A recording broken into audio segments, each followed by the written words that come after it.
My name is Ryan Parker, Parker Home Renovations in New Braunfels, Texas, and today I'm going to teach you how to find out if you have hard water.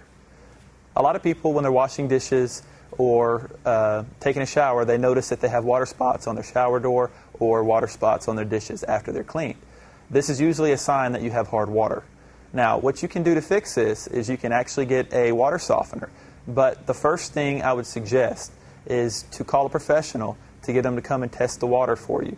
Many people that deal with water softeners or filtration systems can actually test the water and set up a system to your desired specifications or to what you actually need for your home.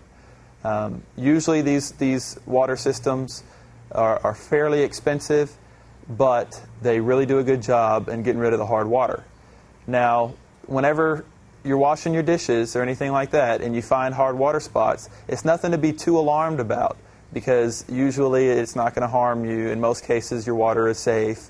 But if it does bother you, you can contact a professional and they can set up an appointment with you to come measure your grains per gallon of minerals and set up a water filtration system for you.